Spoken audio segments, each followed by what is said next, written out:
Let me describe a failure that never appears in monitoring. No alerts, no errors, no outages. And yet, production keeps breaking. Someone says, this isn't our responsibility anymore. That sentence has caused more downtime than bad deployments ever did. Today's episode is about handoffs, the invisible cracks where reliability quietly leaks out.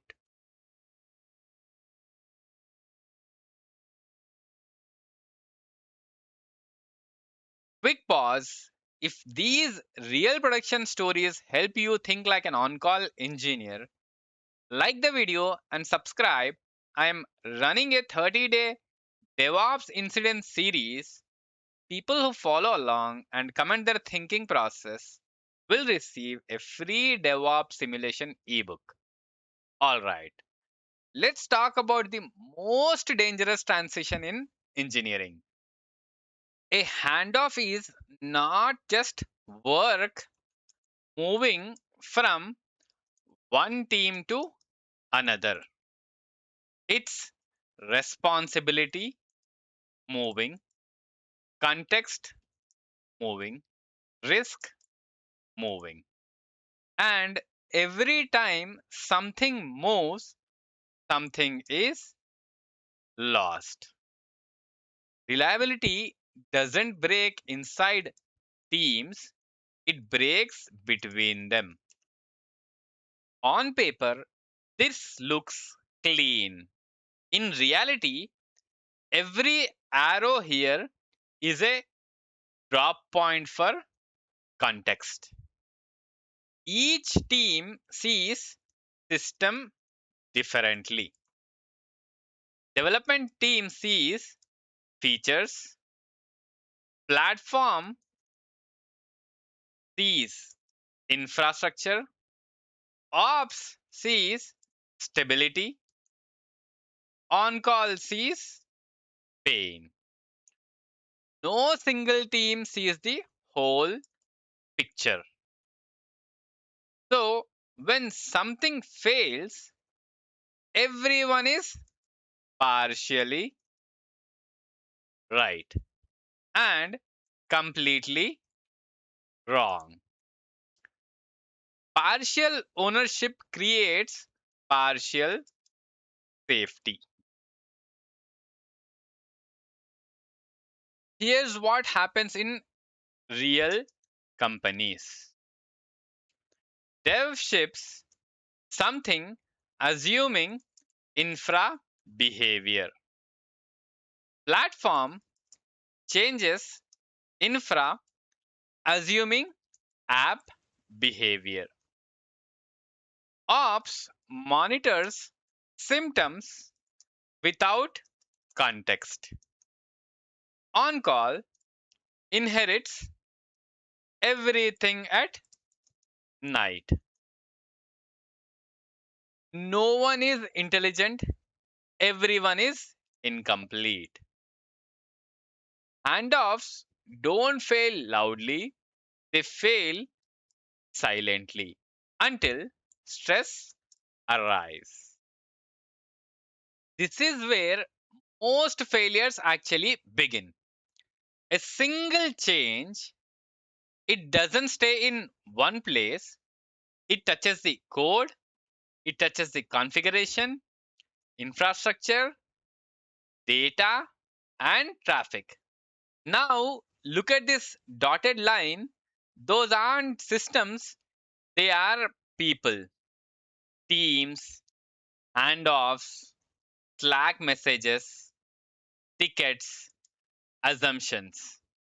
Context leaks at every dotted line, and by the time incident happens, no one remembers why the change was made.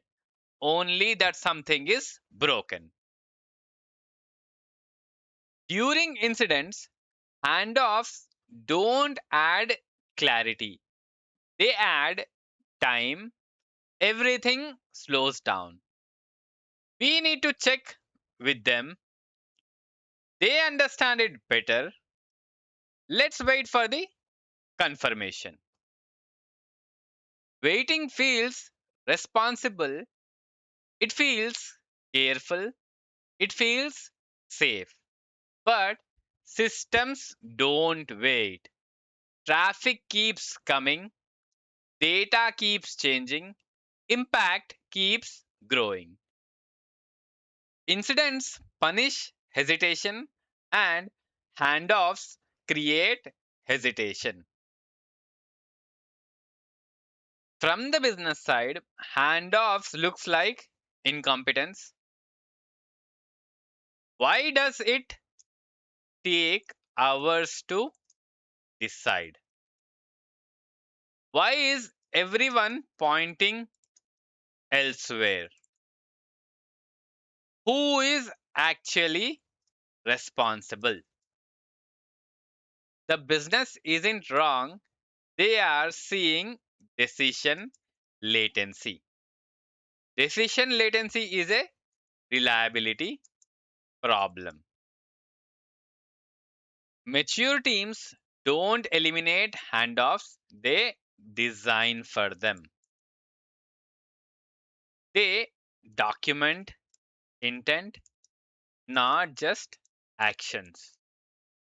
They define who decides during incidents,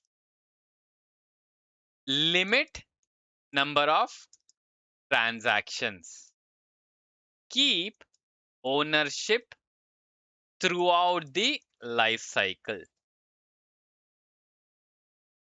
Reliability improves when responsibility stays continuous. When the same team lives with consequences, system becomes safer. Ask this question about any system: who wakes up when this breaks? If the answer is unclear, the system is fragile. Ownership without consequences is just coordination.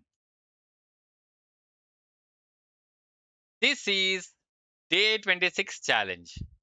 Think about a recent incident. Where did work move between teams? Where did decisions pause? Where did context disappear? What is the one handoff that creates the most risk today? There's no single correct answer here. I care about how you identify dangerous transitions. If this episode felt uncomfortable, like the video so YouTube shows it to more engineers. Comment your thinking and subscribe because next we talk about temporary fixes and how nothing becomes more permanent than them.